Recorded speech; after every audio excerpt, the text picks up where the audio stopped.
तो हूँ जिनके गुणों के गान में बेबर्धमान महान जिन विचरे हमारे ध्यान। समय सार परमागम की 8वीं गाथा आरंभ करनी है। 7वीं गाथा में त्रिकाली ध्रुव भगवान आत्मा तक पहुँचाने के लिए चारों प्रकार के व्यवहार का निषेध किया।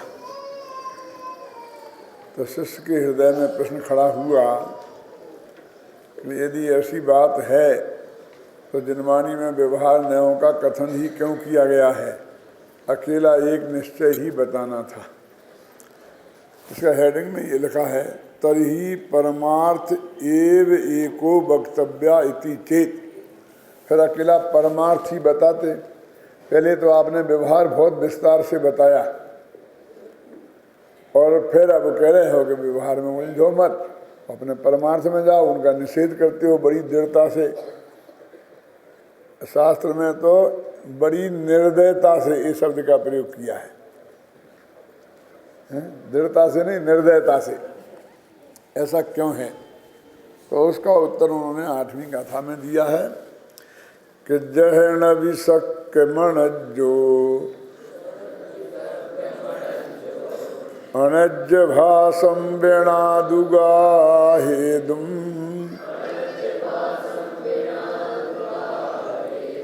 तह व्यवहारेण बिना परमर्थोपदेशमशक्यम।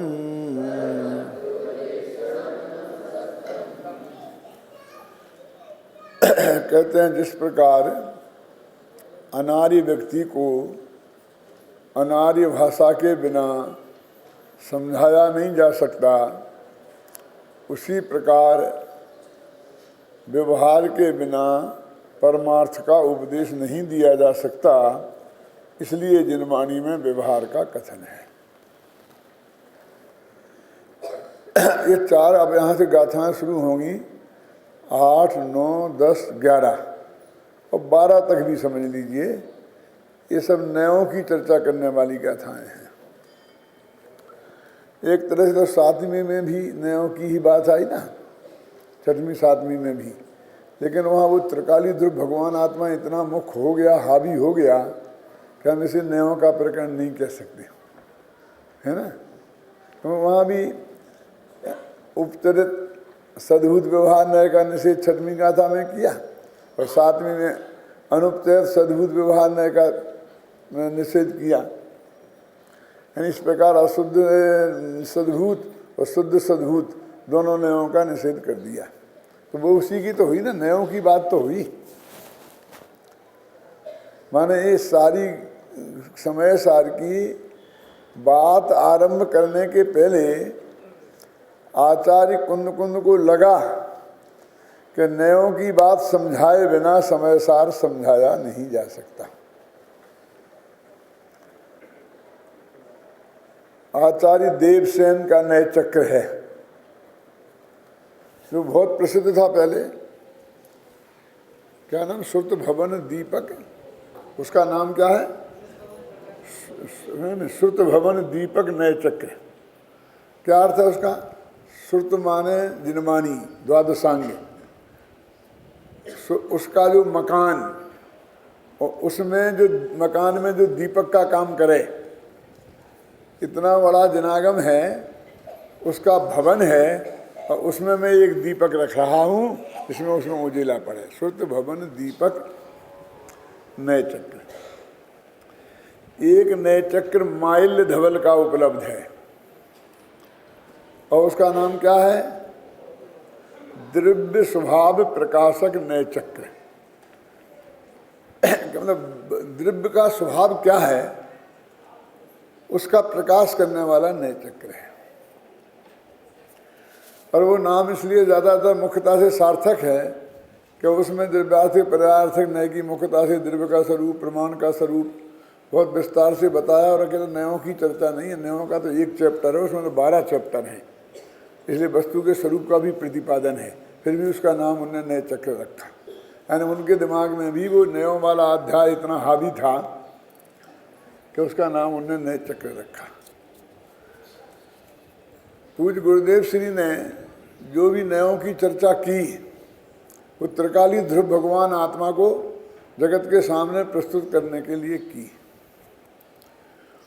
और उस समय जो भी नयों की चर्चा चलती थी उसका मेन आधार मोक्ष मार्ग प्रकाशक में जो 7वें अध्याय में थोड़ी बहुत नयों की चर्चा है वही मुख्य आधार रहता था। थोड़ा बहुत 9वां अध्याय भी मोक्ष मार्ग 2 तो है नहीं, वैसे तरह आता ना चर्चा, उसके आधार पर भी निश्चय व्यवहार की चर्चा चलती थी। दिव्यार्थ पदार्थ की तो बात ही नहीं थी। नैगमादि की चर्चा भी अपने अध्यात्म में नहीं करते थे। तत्वासूत्र में होने से विद्यालयों में तो पढ़ाया जाता था, राजवार्त एक सर्वार्थ सिद्धि उनकी चर्चा आती थी। और सचमुच ये परिस्थिति बनी सारे देश में कि निश्चय व्यवहार के नयों का जो स्वरूप नहीं समझने के कारण बहुत झगड़े खड़े हुए और गांव-गांव में स्वामी जी और स्वामी जी के विरोध में जो पार्टियां खड़ी हुई उनके नाम रखा गया निश्चय पार्टी और व्यवहार पार्टी। क्या और निश्चय, अब ये निश्चय का शिविर लग रहा है और ये व्यवहार का शिविर लग रहा है? अब निश्चय वाले व्यवहार वाले के यहाँ अपनी बेटी नहीं देंगे और व्यवहार वाले निश्चय वाले को अपनी बेटी नहीं देंगे। इस लेवल तक बात पहुंची। बिल्कुल इसी नाम से झगड़ा हुआ। इसी बीच मेरे पास आत्म धर्म आया। मैं 2 मिनट की बात कहता हूँ आपको जरा थोड़ी इसकी भूमिका के लिए। तो मेरे दिमाग में ये था कि जो समाज में झगड़ा हो रहा है तो उसकी जो मेरे दिमाग में रिसर्च हुई वो ये हुई कि एक तो नयों का स्वरूप सही नहीं समझने के कारण हो रहा है और क्रमबद्ध पर्याय को भी उतने सशक्त तरीके से प्रस्तुत नहीं किया जा सका है कि जिसकी वजह से इतना विरोध हो रहा है। यदि उसे सशक्त तरीके से प्रस्तुत किया जाए तो उसका विरोध मिट सकता है। और एक निमित्त उपादान की वजह से झगड़े हैं। तो इन झगड़ों के निपटाने के लिए क्या किया जाए? जब सबसे पहले आत्म धर्म मेरे पास आया तो सबसे मेरा बहुत बहुचर्चित चिंतित विषय था धर्म के 10 धर्म, और उस पर मेरी बहुत प्रशंसा होती थी। जहाँ जहाँ जाता था प्रवचनों में पादनी जी वगैरह कहते थे इसे लिख दो, इसे लिख दो। तो सबसे पहले तो मैंने वो शुरू किया सिर्फ अपने पैर जमाने के लिए, क्योंकि मैं कठिन विषय शुरू कर देता तो हो सकता उसी वक्त पैर उखड़ जाते। क्या और उसका और गुरुदेव से मैंने 5 इंटरव्यू लिए उनके विरोध में मिटाने के लिए। चैतन्य चमत्कार में वो छपे, आपने देखे ना। सचमुच उसका जादू जैसा असर हुआ और समाज के बहुत भ्रम भंग हुए। तो जब 10 लक्षण खत्म होते ही मैंने क्रमबद्ध पर्याय, और मेरे मन में ये थी कि निश्चय व्यवहार के मामले में खासकर मुकुंद भाई अपने मुमुक्षुओं में भी बहुत वो था, मतभेद थे, तथ्य नहीं थे, बिल्कुल गड़बड़ लगती थी। पर स्पष्ट नज़र आता था कि इनकी समझ में भी पूरी तरह से निश्चय व्यवहार आए नहीं है। तो बाद में यदि हमने ये निश्चय व्यवहार की बात लिखी और गुरुदेव चले गए हमारे बीच में से और उनके सामने नहीं आ पाई और कन्फर्म नहीं हो पाई, तो हम कितनी मेहनत करके लिखें ये मुमुक्षु हमारी बात मानेंगे नहीं और विरोधियों के तो मानने का सवाल ही नहीं है, उसका लाभ नहीं होगा। इसलिए गुरुदेव की उपस्थिति में नयों के बारे में लिखा जाना चाहिए। मेरी दृष्टि में नयों के बारे में लिखने के लिए सबसे पहला अध्याय द्रव्यार्थिक पर्यायार्थिक नय का होना चाहिए, क्योंकि वे आगम के नय हैं और ये अध्यात्म के नय हैं। और अध्यात्म नयों की नींव आगम के नयों के आधार पर खड़ा होता, अध्यात्म का महल आगम के नयों के आधार पर खड़ा होता है। तो बिल्कुल क्रम ए था, यही होना चाहिए था। और पहले के नए चक्रों में ऐसा कुछ था भी। अध्यात्म के नए नाम से कह के अंत में थोड़ा सा लिख दिया था, देवसेन में देखो और में देखो, माइल धवल में भी। तो मैंने निश्चय व्यवहार का शुरू किया कि गुरुदेव की उपस्थिति में ये काम हो जाए और कम से कम गुरुदेव की सील लग जाए तो ये कम से कम मुमुक्षु तो कम से कम एक मोर्चा तो बंद होगा। क्या इसलिए मैंने उस मर्यादा को भंग करके निश्चय व्यवहार पर लिखना शुरू किया। तो ये बहुत परम सौभाग्य की बात है कि मुझे गुरुदेव श्री के सामने वो अपना नए चक्र पढ़ाने का भी मौका मिला और उस क्लास में गुरुदेव श्री विराजे। तो बिल्कुल कन्फर्म हो गई वो बात, आत्म धर्म में छप गई, वो सब जगह एक एक बात में और गुरुदेव के सामने आ गई। तो आज एक आराम है कि उन पर कोई प्रश्नवाचक चिन्ह नहीं लगा सकता।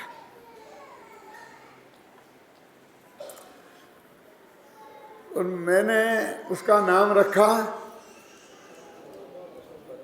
परम भाव प्रकाशक नए चक्र, क्योंकि परम भाव माने वही दृष्टि का विषयभूत जो भगवान आत्मा है। क्या वो परम भाव शब्द जो भी आता है अभय कुमार जी, वो निश्चय व्यवहार में नहीं आता, वो आता है द्रव्यार्थिक पर्यार्थिक में। द्रव्यार्थिक में का जो 10वां भेद है ना, परम भाव ग्राही शुद्ध द्रव्यार्थिक में, उसमें आता है। तो इसलिए मैंने पहले कौन सा था, श्रुत भवन दीपक नए चक्र और द्रव्य स्वभाव प्रकाशक नए चक्र, और मैंने रखा परम भाव प्रकाशक नए चक्र। इसलिए भी क्योंकि जो परम शुद्ध निश्चय ने तक हम पहुंचना है ना, तो उसके लिए वो जरूरी था।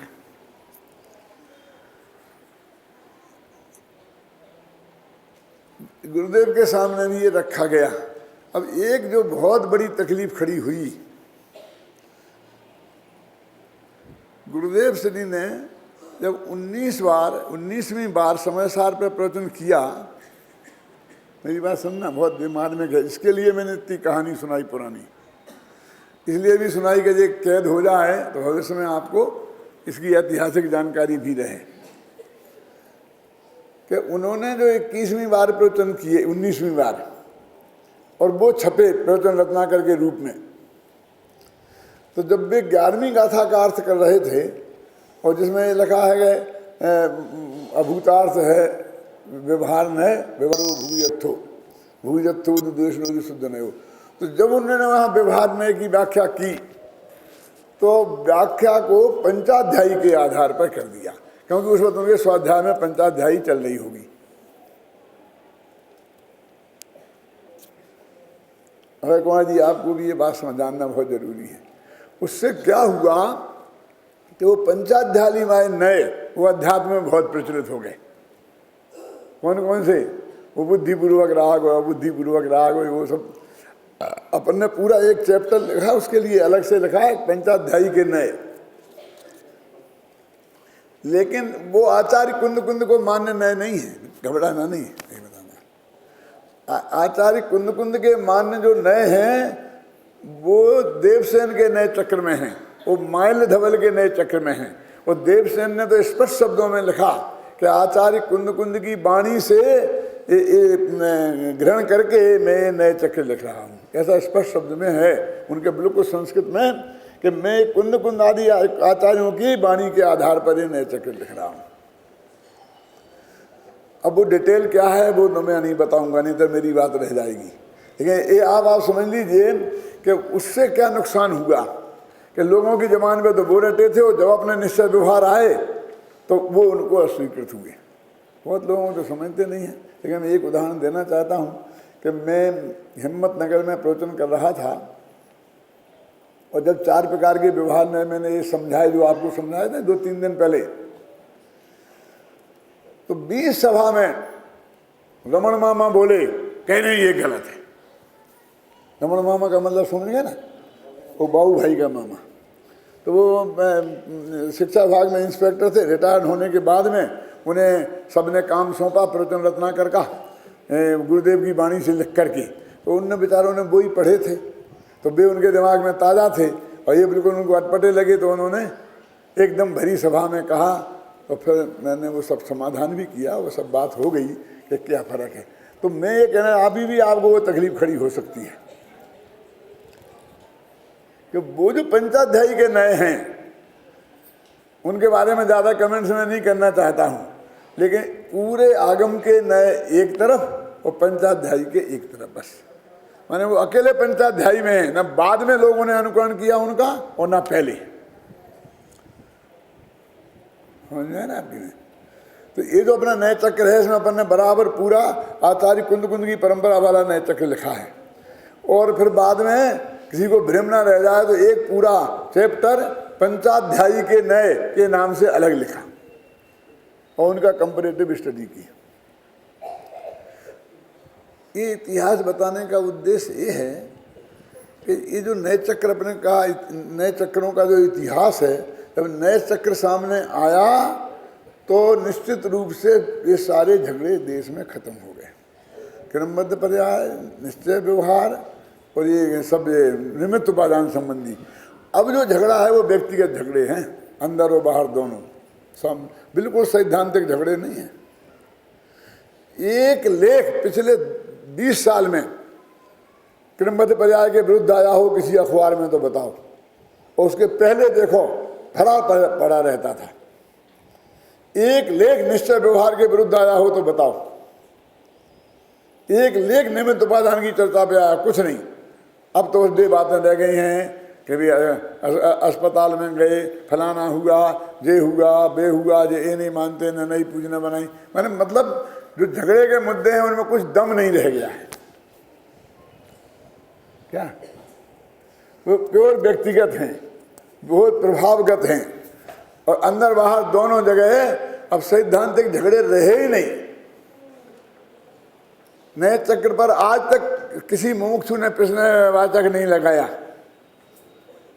निमित्त उपादान पर किसी ने, क्रमबद्ध पर्याय पर किसी ने प्रश्नवाचक नहीं लगाया, समय साधन शीलन पे भी नहीं लगाया। व्यक्तित्व से जलने वाले लोगों ने थोड़ा बहुत जरूर क्या जरूरत थी, क्या जरूरत थी, कल में ही ना, बस ऐसे प्रश्न जरूर किए, लेकिन एक पंक्ति में, एक अक्षर में एक कहाँ गलती है, एक किसी ने आज तक नहीं बताया। आज भी हम कहते हैं बताएगा तो उसका पूरा सम्मान करके वो आगम के आलोक में जैसी आवश्यकता होगी वैसा सुधार कर लेंगे। ये जो 8वीं गाथा है, अब यहाँ से उसमें 11वीं भी आएगी और उसकी अपन को चर्चा आरंभ करनी है। इसलिए मैंने इतनी बात बताई कि चारों प्रकार के नयों का यहाँ पर हमने निषेध किया है। कुंद कुंद नहीं तो कुंद कुंद खुद समझते हैं कि नयों की चर्चा के बिना आगे समय सार समझना संभव नहीं है। और पुरुषा सिद्धि उपाय ग्रंथ लिखा अमृतचंद्राचार्य ने, तो उसमें भी शुरू में नयों की चर्चा की, और वो निश्चय व्यवहार नयों की चर्चा की। चरणानी योग का ग्रंथ है, क्यों अध्यात्म का ग्रंथ नहीं है वो, लेकिन चर्चा उन्होंने नयों की। टोडरमल जी ने 7वें अध्याय में कि नयों का ज्ञान नहीं होने की वजह से उनका शिष्य परेशान है, क्योंकि अपेक्षावाद माने नए बाद, तो सारा वो उन्होंने उसमें से उन्होंने विस्तार से खोला है ना। तो यहाँ ये शिष्य कहता है कि चारों प्रकार के जो व्यवहार नए थे इनका निषेध तुमने किया, तो पहले हमें बताया क्यों? अब ये ऐसा ही प्रश्न है कि ये सावन जब धोनी ही थी तो तुमने लगवाई क्यों?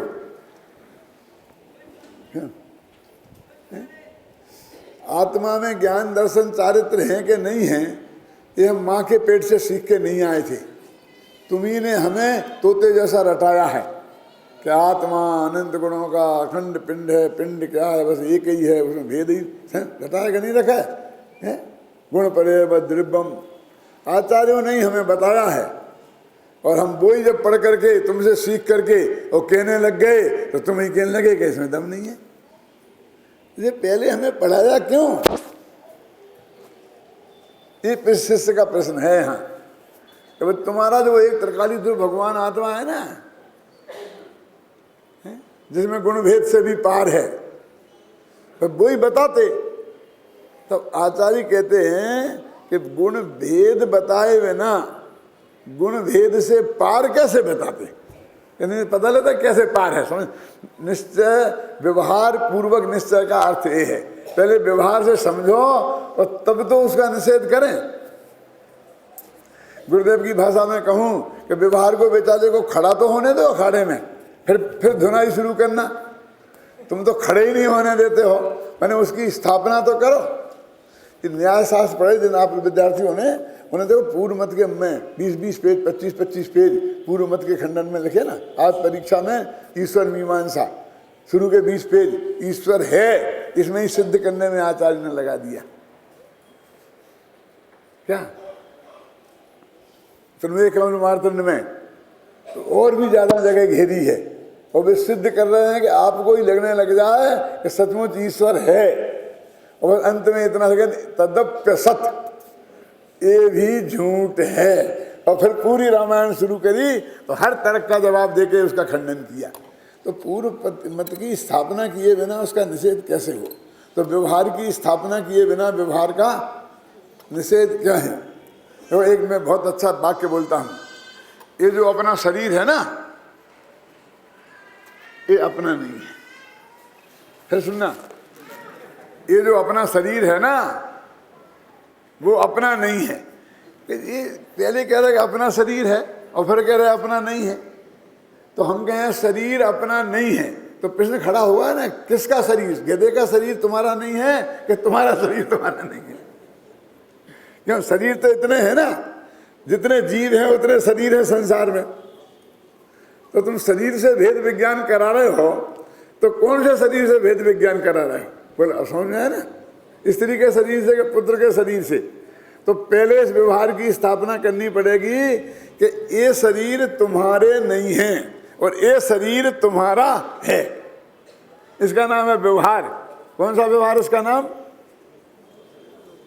अनुपतरित असद्भूत व्यवहार। ने आप समझ आ गया ना 1 मिनट में? पहले तो ये आपको मालूम नहीं पड़ा इस वाक्य में, लेकिन प्रतिपादन भी हो गया और निषेध भी हो गया। ये जो शरीर अपना है वो अपना नहीं है, ये जो पत्नी अपनी है वो अपनी नहीं है। ये तुमको पत्नी अपनी नहीं है तो दुनिया की पत्नियां तुम्हारी नहीं है, ये नहीं समझा रहे। उसे तो तुम मानते ही कहाँ हो अपनी, वो समस्या ही कहाँ है। लेकिन जिसे अपनी तुम मान रहे हो, जान रहे हो, और अपनेपन का व्यवहार हो रहा है, और अपनेपन का व्यवहार बेटा अभी भी करना, कल से छोड़ मत देना है? नहीं तो मेरा प्रवचन करना मुश्किल हो जाएगा, क्योंकि पत्नियां कहेंगी कि ने हमारे घर में झगड़ा करा दिया। अब जी आगे कहते कि तू मेरी नहीं है। क्यों? तो पहले ये पत्नी अपनी है, वो अपनी नहीं है। तो ये व्यवहार की स्थापना और ये उसका निषेध। तो आचार्य ने कहा कि देखो, गाथा में बोला, जिस प्रकार अनारी व्यक्ति को अनारी भाषा के बिना समझाया नहीं जा सकता है, ऐसे ही व्यवहार की भाषा के बिना निश्चय का उपदेश संभव नहीं है। इसमें टीका बहुत सरल है और बहुत मार्मिक है, तो मैं टीका पढ़ के आपको सुनाना चाहता हूँ। अब उसी एक एक बात पर अपन गंभीरता से विचार करेंगे। क्या लिखा? स्वस्ति शब्द से अपरिचित किसी मिलित, ये जो मैं पढ़ रहा हूँ ना, ये बिना पढ़े भी आपको बता सकता हूँ, लेकिन पढ़ के बताना चाहता हूँ। ये संस्कृत में पूरा उसका अक्षर अक्षर अनुवाद है। स्वस्ति शब्द से अपरिचित किसी मिलेच्छ, अब मिलेच्छ का अर्थ यहाँ लिखा है, क्या लिखा? अनपढ़। तो मेरी मत समझ लेना कि ये भंगी मिलेच्छ हैं, कि ये अंग्रेज मिलेच्छ हैं, कि लंदन वाले मिलेच्छ हैं। मेरा मतलब समझ में आई ना आपकी? में बस ना समझ को, यदि कोई ब्राह्मण, अब ब्राह्मण माने पढ़ा लिखा व्यक्ति, देखो मिलेच्छ माने अनपढ़ और ब्राह्मण माने पढ़ा लिखा, ये इसमें ये इस टीका की विशेषता है। नहीं तो तुम झगड़ा करा दो। स्वस्ति ऐसा कहकर आशीर्वाद दे। तो उसने आगे नमस्कार किया तो क्या स्वस्ति, पहले ऐसे ही आशीर्वाद देते थे, ख्याल में ही ना। अपने मुनि राजों के द्वारा जो आशीर्वाद देने का सर के लिए शब्द नक्की है ना, वे भी धर्म वृद्धि रस्तु, ऐसा है ना। यानी तुम धर्मात्मा तो हो ही, माने सम्य दृष्टि तो हो ही, और अनुवृत्ति भी हो सकते हो। अब धर्म की उत्पत्ति नहीं, धर्म की वृद्धि हो, इसका आशीर्वाद दे रहे वे। धर्म की उत्पत्ति हो ऐसा नहीं कह रहे। धर्म वृद्धि रस्तु है ना। एक शब्द है स्वस्ति। इस स्वस्ति माने क्या होता है? कि अपनी अस्थि, स्वा की अस्थि। क्यों? लेकिन ये कहते हैं कि इस जगत में पर में हमने अपना अस्तित्व माना, इसलिए हमारा अकल्याण हो रहा है, और हम अपना अस्तित्व अपने में माने तो हमारा कल्याण होगा। तो ये तुम स्वा की अस्थि कहते रहो तो काम नहीं चलेगा। तो ये कहेंगे अपना अविनाशी कल्याण हो, ये अर्थ इसका दिया। क्या वो अविनाशी क्यों लगाया? कि वो जो कल्याण जगत में अच्छी नौकरी मिल जाना भी कल्याण में मानी जाती है, अच्छा मकान मिल जाना, दुकान मिल जाना, रुपया पैसा मिलना भी हमारा कल्याण कर दिया। क्यों? तो वो अविनाशी कल्याण हो जो कभी नष्ट नहीं हो, ऐसा उसका अर्थ है। अभी आप पूजन करते हो ना, और पूजन के पहले पढ़ते हो क्या? स्वस्ति त्रिलोक गुरुवे जिन पुंगवाय, बोलते हैं नहीं? और फिर अंत में स्वस्ति श्री ऋषभो ना स्वस्ति श्री अजिता संभवा, स्वस्ति श्री संभवा। कि पंडित तुम्हें शर्म नहीं आती हो? भगवान के साथ ऐसा बोलते हो? अरे अजित नाथ जी बोलो, ये अजिता ही नहीं। क्यों? इसलिए कुछ जैसे क्या ऊबर वाइज क्या बोलते, 1.5 लोगों ने उसको बदल के ऐसा कर दिया, स्वस्ति श्री ऋषभनाथ जी, स्वस्ति श्री अजितनाथ जी, स्वस्ति श्री संभवनाथ जी। इन मारवाड़ियों से और क्या अपेक्षा की जा सकती है?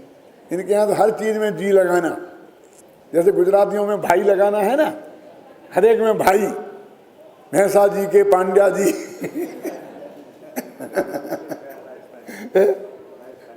राजस्थान में वही बार राजस्थान, हर के साथ जी लगाना, समझे ना? कोई शब्द भी बोलेंगे एक वाक्य में 3 जी। और मेवाड़ की जानते हो? जो हुक्म क्या? क्यों होता क्या नहीं होता? जो पर गुजरातियों के भाई किसी में भी भाई लगा दें, भैंसा भाई पांड्या भाई। तो ये कहते हैं कि वो जी संस्कृत में नहीं है भैया, जीवी, और संस्कृत में विभक्ति लगती है, तो अजित नाम का कोई शब्द ही नहीं है। उसकी जो मूल शब्द अजित है, तो उसमें हमको अजिता, अजितहु, अजिता ऐसा बोलना पड़ेगा।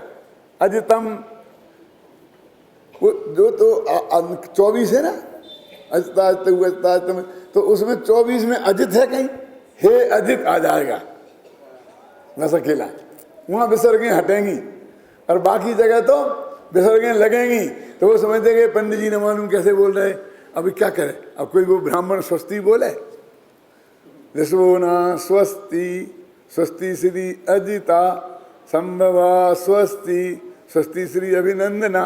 क्या हो गया? स्वस्ति क्या कहते हैं? उसमें बोलते स्वस्ति वाचन, त्रिलोक गुरुवे जिन पुंगवाए स्वस्ति। कि 3 लोक के जो गुरु हैं, वो 3 लोक के गुरुओं में भी पुंगव हैं। पुंगव माने सर्वश्रेष्ठ, बोलते बने पंडित पुंगव माने पोंगा पंडित। पोंगा पंडित का मतलब क्या होता है? सबसे बड़ा पंडित, सर्वश्रेष्ठ। तो वो कहते हैं कि ब्राह्मण ने किसी मिलेच्छ को, माने पढ़े हुए आदमी ने बिना पढ़े हुए आदमी को ये बोला स्वस्ति, उसने नमस्कार किया तो क्या स्वस्ति? ये क्या कह रहा है? अब जरा समझना इसमें, जो आचार्य की भाषा में अभी पढ़ूंगा, कि वो टकटकी लगाकर देखने लग गया, मेढ़े की भांति आंखें फाड़ फाड़ कर, ऐसा लिखा है। मेढ़े समझता होता ना, भेड़, और भेड़ का बच्चा उसे मेढ़ा बोलते हैं, छोटा सा वो, आंखें फाड़ फाड़ कर देखता है कि ये क्या कह रहे हैं, कुछ समझ में नहीं आ रहा है। लेकिन इतना समझ में आ रहा है कि ये कोई अच्छी बात कह रहे हैं, ये मेरे शत्रु नहीं लगते हैं, ये मेरे परम उपकारी महामित्र लगते हैं, और कोई बहुत बढ़िया बात कह रहे हैं। इतना समझ में आता है।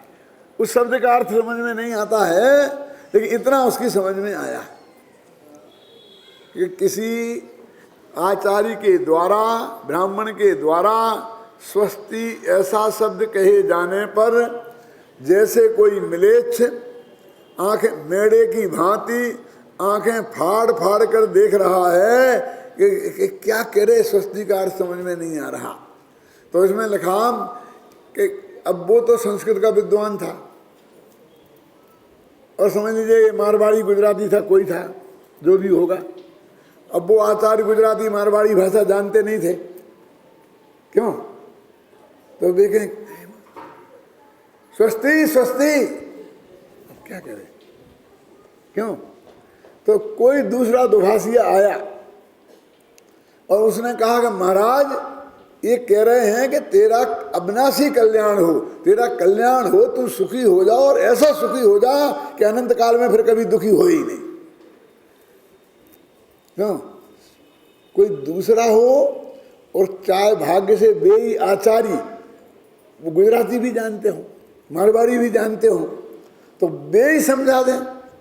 तो उन्हें समझाना तो पहले ही बोल देते ना उसी भाषा में। तो स्वस्ति स्वस्ति काहे को बोली कि महापुरुष महाभाषा में ही बोलते हैं। यदि समझाना पड़े तो मिलेच्छ भाषा को जानते हो तो मिलेच्छ भाषा में समझा दें, लेकिन वो मिलेच्छ भाषा में नहीं बोलेंगे। ख्याल में है ना? तो जब उनने कहा कि ये कह रहे तेरा अविनाशी कल्याण हो, तो उसे बहुत आंखों में आंसू आ गए, गदगद हो गया। आहा, इतनी बढ़िया बात ये कह रहे और मैं समझ नहीं रहा था। तो ये उदाहरण दे करके और कहा, कोई आचार्य ने जब ये कहा कि त्रिकाली ध्रुव भगवान आत्मा, आत्मा शब्द बोला तो उसकी कुछ समझ में नहीं आया, लेकिन उनके हाव भाव से, उनके करुणा से भरे हुए चेहरे से उसकी ये समझ में आया कि ये कोई बहुत बढ़िया बात कर रहे हैं। अपने गुरुदेव के साथ ऐसा था कि नहीं था कि उनका प्रवचन सुनने लोग आते थे और 1 घंटे तक सुनते कुछ नहीं थे, उन्हें देखते रहते थे। है ऐसा चेहरा कोई दुनिया में? ये जो टीवी सिनेमा वाले हैं ना, जो अपने को बहुत सुंदर सुंदर मानते हैं, 1 सेकंड ऐसे खड़े रहे एक चेहरा को तो सब हुल्लड़ मचा देंगे। उन्हें बदलना पड़ते हैं, कई चेहरे लाना पड़ते हैं। क्यों? आपको 1 घंटा बांधे रखना हो यहाँ ना तो 50 चेहरे आते हैं, और 50 नाचना अटकना भटकना है। वे क्या सुंदर हैं, उनसे सुंदर तो हम हैं कि 1 घंटा एक पुराना चेहरा तुमको दिखाते रहते हैं और तुम मेरे की बात देखते रहते हो। क्यों? तो वो आचार्य महाराज के वो करुणा जो चेहरे से झल रही थी, समझना, टुकटकी लगा करके देख रहा और आत्मा आत्मा कह रहे, वो समझ में कुछ आ नहीं रहा। तो वे तो इतने निश्चय में मगन थे कि वे तो आत्मा, बस आत्मा आत्मा। अपने गुरुदेव के पास कई लोग जाते थे, 1 घंटा सुन के आते थे कि क्या क्या समझा, कि ये समझा कि ये है तो कोई महापुरुष इतना समझ में उसके गारंटी से आता था। और कोई अद्भुत बात कह रहा है, इतना समझ में जरूर आता था। वो बिल्कुल कितना उदाहरण कितना सटीक बैठता है। हजारों लोग इस देश में अभी भी जिंदा हैं और जो उनसे पूछो तो पहली दफे हम गए थे तो हमारी समझ में कुछ भी नहीं आया, लेकिन इतना समझ में आया कि ये कोई अद्भुत महापुरुष है, जो कोई अद्भुत जगह है, कोई बहुत गजब की बात कहता है जो हमारी समझ में नहीं आ रही। यानी उनकी पात्रता और अपनी अपात्रता समझ में आ जाती थी। है? क्या? तो वो कहते हैं कि इतना समझ में तो पहले ही आ गया था उसको। किसको? वो मेढ़े की भांति देखने वाला। तो ऐसा उदाहरण दे करके वो ये कहना चाहते हैं, क्या बकते हो, शर्म नहीं आती तुम्हें? हिंदी भाषा में नहीं बोल सकते, बड़े पंडित आए, अपना पांडित्य तो दिखाते हो। ऐसा कुछ नहीं किया, गला पकड़ने की कोशिश नहीं की। ऐसा पात्र शिष्य हो तो उसे आत्मा की बात समझ में आएगी। ये हमारी समझ में आत्मा की बात क्यों नहीं आ रही है? तो पंडित जी कहते हैं देख लो, मिलान कर लो, ऐसी पात्रता है कि नहीं है। बस इसलिए नहीं आ रही समझ में। मैं बहुत सच्ची घटना सुनाता हूँ। एक हम सोनगढ़ गए थे अशोकनगर से, करीब 45 साल पुरानी बात होगी। तो वहाँ पर एक भाई थे हमारे, अभी भी हैं वो, क्या मिश्री लाल जी नाम है उनका। तो वो इतनी लंबी लंबी ऐसी मूछें रखते थे। हमारे साथ सबसे पहले सोनगढ़ गए थे हमारे साथ। हैं कौन? वो नहीं वहाँ मिश्री लाल नाम था, अभी भी हैं वो। अब ब्रह्मचारी बन गए, मूछें मुड़वा ली जब से। सुनो, इतनी लंबी लंबी मूछें। अब हम रहे 3-4 दिन रहे, गुरुदेव का प्रवचन सुने। तो मेरे से पंडित जी को समझ में नहीं आता, पंडित जी को समझ में नहीं आता। तो मैंने कहा भाई, मैं चुप रहा। तो मैंने 5वें दिन गुरुदेव की तरफ देखना जरा कम करके उनकी तरफ देखा, देखता रहा। तो वो बराबर मूँछों पे ताव देते रहे। सच में, सच्ची घटना बोल रहा हूँ मैं। इस 58 सन की होगी, सन 58 समझते हैं, 58। तो मैंने कहा मिश्री लाल जी, आपकी समझ में क्यों नहीं आ रहा है? मेरी समझ में आ गया। आप मेरी बात मानो तो समझ में आएगा। बोले क्यों साहब, को बताओ। मैंने कहा ये मूछें मुड़वा दो। तो ये हंसने लग गए, बहुत कहा क्या बात करते हो। मैंने कहा नहीं, बिल्कुल सच्ची बात ये है, आप मूछें आपका बहुत उपयोग खाती हैं और निरंतर उन्हें संभालने का आपका विकल्प आता है। जैसी महिलाएं अपनी माथे की साड़ी, ना उन्हें ढकना है ना नहीं ढकना है, बस बार बार बस उनकी समझ में नहीं आएगा, क्योंकि साड़ी संभाले कि आत्मा संभाले। अरे परमानेंट जैसा करना हो कर लो, यहाँ गले में डाल लो, माथा पूरा खोलना, पूरा खोल लो, पूरा ढकना, हमें कोई एतराज नहीं है, चाहे जैसा कर लो। लेकिन ये 24 घंटा उसी संभाल, ये जो लंबे लंबे बाल वाले, ये क्या, ये टोपी, इनकी समझ में नहीं आया। सचमुच उन आदमी ने उसी दिन मूछें मुड़वा ली और दूसरे दिन कहा कि पंडित जी आप समझ में आने लगा। वो आदमी अभी भी जिंदा है, आप पूछ सकते हो जाकर के।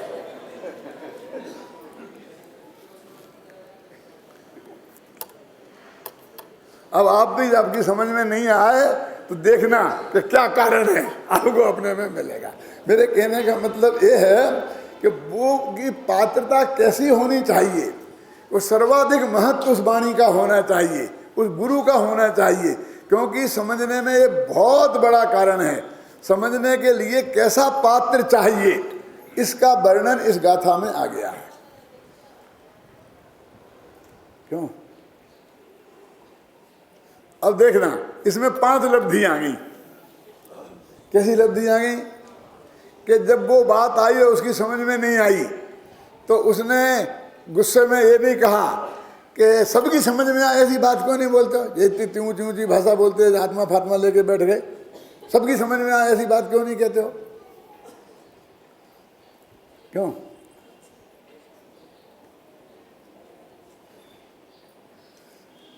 मेरे पास यहाँ आए लोग, यहीं की बात है, अभी 2-4 दिन पहले की, कि साहब वो टीवी पे आपका आता है तो बहुत कठिन आता है, तो हमारी समझ में नहीं आता, थोड़ा सरल करो ना। मैंने कहा हमने सरल भी किए थे, टीवी के लिए बनाए थे, 200 FP सेट यहाँ बनाए थे, लेकिन उसमें वो मज़ा नहीं आता था। फिर मोटानी जी जैसे हमसे ले कहते थे कि ये नहीं, आपका तो जो हम प्रवचन सामने सुनते हैं वो मज़ा आता है, वो नहीं आता है। आप जैसे कई लोगों ने कहा, तो मैंने कहा भैया वो सरल फरल में नहीं आएगा, सरल तो बहुत बोलने वाले हैं। हमारा तो टीवी पे भी लोग यही सुनना चाहते हैं और उनकी समझ में नहीं आता, तो इतना तो समझ में आता है कि ये कोई अद्भुत बात कह रहा है ना, तो धीरे धीरे उसकी समझ में आएगा। तो वो क्या हुई, कौन सी, गुस्सा नहीं आया तो कौन सी लब्धि हुई? विशुद्धि लब्धि। और फिर जब दूसरे ने समझा दिया कि ये कह रहा है कि अविनाशी कल्याण हो तुम्हारा, तो समझ में आ गया, तो कौन सी लब्धि हुई अभय जी? सेवोपम लब्धि। कि समझने की पात्रता तो है, तो सिर्फ भाषा का प्रॉब्लम है। माने ज्ञान में ये ताकत है कि वो समझ सकता है, लेकिन भाषा की प्रॉब्लम है। तो समझ दी। और फिर गुरु ने समझाया कि अविनाशी कल्याण हो, तो वो उस देशना को उसने सुना। फिर आगे लिखा है इसमें कि उसके आंखों में अश्रु की धारा बह पड़ी। इसका मतलब उस जो तत्व उसने सुना, समझ में आया, उससे वो गदगद हो गया, उसकी तीव्रतम रुचि उसमें जग गई, तो प्रायोगिक लब्धि हो गई। और आनंद अश्रु आनंद मग्न हो गया, तो कहीं लब्धि हो गई, हो जाएगा, हो गया ना सिर। तो पांचों लब्धियां बताई, शिष्य की पात्रता बताई और गुरु का प्रतिपादन बताया ये 8वीं गाथा में, कि वो व्यवहार मार्ग से वो दूसरे को समझाना पड़ा या गुरु जी को उस भाषा में उतरना पड़ा, इतना तो गुरु जी को करना पड़ेगा। इसलिए मैं कहता हूँ भाव होता है वक्ता का और भाषा होती है श्रोता की। क्योंकि श्रोता की भाषा में नहीं बोलोगे, ख्याल में आई ना, श्रोता तो फिर श्रोता की कुछ नहीं समझ सकेगा। लेकिन उन्होंने कहा कि वे गुरु जी जो बिल्कुल प्योर संस्कृत के पाठी हैं, वो हिंदी बोलने में उन्हें ऐसा लगता कि हमारी जबान अपवित्र हो गई। ऐसा पहले जमाने में था, मालूम आपको, जो लोग बोलते थे, अबे है ना, हाँ ऐसा है, बोलने से समझ में ना। तो वो आचार्य वहाँ उतर गए, मिलिच भाषा में आ गए, मिलिच भाषा बोलने लग गए, उन्हें समझाने, मिलिच्छों को समझाने के लिए। एक समय हो गया, लेकिन मैं आपको बताता हूँ कि जैनियों की जो भाषा है प्राकृत, उन आचार्यों ने प्राकृत में लिखा, वो ब्राह्मण पंडितों ने संस्कृत में लिखा। तो वो लोग क्या कहते हैं कि ये तो मिलिच्छों की भाषा है और ये बहुत हीन शब्द बोलते हैं। और मैं इसका उदाहरण देता हूँ, कालिदास ने अपने जो नाटक लिखे उनमें जो महान पात्र थे उनसे संस्कृत बुलवाई। वो जो घर के नौकर चाकर थे, रसोइया थे, झाड़ू लगाने वाले थे, हैं, घोड़ों को संभालने वाले थे, उनके मुंह में प्राकृत डाली। क्या मतलब? ये प्राकृत भाषा 4th क्लास के लोगों की है, ये विद्वानों की भाषा नहीं है। और जैनाचार्यों ने प्राकृत में लिखा, तो जैनाचार्य ये तो क्या जानते ही नहीं संस्कृत, इसलिए प्राकृत में बोलते हैं, ऐसा वो मान के निंदा करते थे। और जैनाचार्यों का उद्देश्य ये था कि हमें इन लोगों तक पहुंचना है तो इनकी भाषा में बोलना पड़ेगा। तो लोगों ने कहा हाँ ठीक है, उस भाषा में बोलने लग गए, तैयार हो गए। लेकिन आचार्य कहते हैं कि हमने तुमसे बेटा मिलेच्छ भाषा में बोलने के लिए कहा है, मिलेच्छ मत हो जाना। क्यों? तुम उन्हें समझा देना मिलेच्छ भाषा में, लेकिन उस अभी तक तो वे अभक्ष भक्षण भी करते होंगे, अनछना पानी भी पीते होंगे, तो उनके साथ वो अनछना पानी मत पीते लेना। गांधी जी ने कहा ना कि जनता तक पहुंचना है तो जनता की भाषा में बोलना पड़ेगा, और बोले और वैसा भेष अपना लिया है। और ये कुछ लोग फिर नेता, अब मैं कहना नहीं चाहता हूँ, अब समझ लीजिए कि उनके हमें जाके खाने लग गए। अब समझ आए ना क्या कह रहे हूँ? क्यों? कि वो इसके बिना उन्हें अपनापन नहीं लगेगा। हमारी मुख्यमंत्री जाती हैं कहीं भी गांव में, जाती किसी के यहाँ, और उसी के यहाँ कोई रोटी का टुकड़ा लेके वहीं खा लेती हैं। और हाँ, हमारी रोटी का टुकड़ा मुख्यमंत्री जी ने खा लिया, वोट पक्के। राबड़ी खा ली, कहीं ये खा ली, कहीं ये चले गए। ये वो आचार्य जैसे नहीं, ये तो ठगिया लोग हैं, ये तो तुम्हें लुटेरे हैं, लूटने आए हैं, समझे ना। वो कहते मिलेच्छ भाषा में बोल लेना, लेकिन मिलेच्छ मत हो जाना। ये इसमें आने वाला है। अब बाकी चर्चा अपन कल करेंगे।